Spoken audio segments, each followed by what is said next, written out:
आप ही बताइए, अगर 16 या 17 साल के लड़के या लड़की रिलेशन में हैं, तो क्या ये इंडिया के अंदर क्राइम है?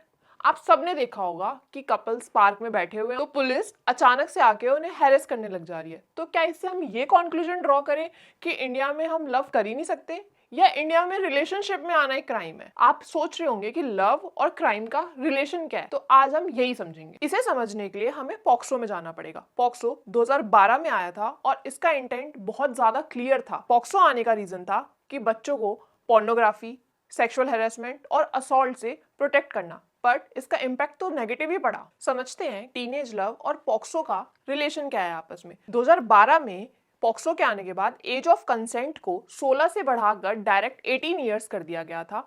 अब इससे हम ये कंक्लूड करते हैं कि अगर 18 से कम का कोई भी लड़का या लड़की है और वो रिलेशन में है, भले ही वो अपने कंसेंट से हो, बट वो कंसेंट को कंसेंट नहीं माना जाएगा, वो कोर्जन बन जाएगा। भले ही वो लड़का या लड़की अपनी क्लास का टॉपर हो, उस कंसेंट की लॉ की नजर में वैल्यू सिर्फ और सिर्फ 0 रहेगी। इसे स्टैट्स की मदद से समझते हैं। 24% जो केसेस हैं वो पॉक्सो में रजिस्टर्ड होते हैं, और जिसमें से 80% जो केसेस होते हैं उसके अंदर जो विक्टिम है वो ये एक्सेप्ट करती है कि वो एक्यूज के साथ सेक्सुअल रिलेशन में अपनी मर्जी से थी, पर इसको पेरेंट्स और फैमिली मेंबर्स इसे मिसयूज करते हैं अपनी डिग्निटी, अपना सोसाइटल रिस्पेक्ट इसे मेंटेन करने के लिए। इसी रीजन की वजह से सुप्रीम कोर्ट ने सेंटर से एडोलसेंस लव को डीक्रिमिनलाइज करने की बात की है, जिससे हम एक्चुअल में बच्चों को प्रोटेक्ट कर सके, ना कि उन्हें पीनलाइज कर सके। इसी को लेके सुप्रीम कोर्ट ने अपने लेटेस्ट जजमेंट में 2025 में बोला है, love is not a crime, don't treat genuine romance under POCSO. India जैसे स्टेट में जहां पे सेक्स एजुकेशन बहुत ज्यादा वीक है, वहां पर एडोलसेंस लव को क्रिमिनलाइज करना सिर्फ और सिर्फ डैमेज क्रिएट कर सकता है।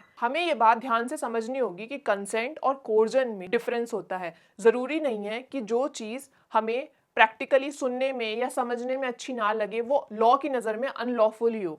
इसकी वजह से हमारी सोसाइटी के अंदर काफ़ी ज़्यादा अनरेस्ट क्रिएट होता है, और वो बच्चे जिन्हें इन सब चीज़ों की नॉलेज ही नहीं है उन्हें हम पीनलाइज करते हैं। आप मुझे कमेंट सेक्शन में ज़रूर बताना कि आपको कंसेंट और कोर्जन के बीच में जो ये पॉक्सो का डिफरेंस है ये समझ आया या नहीं आया, या फिर आप किसकी तरफ स्टैंड करते हैं कि ये जो पॉक्सो लॉ बना हुआ है ये सही है या फिर गलत।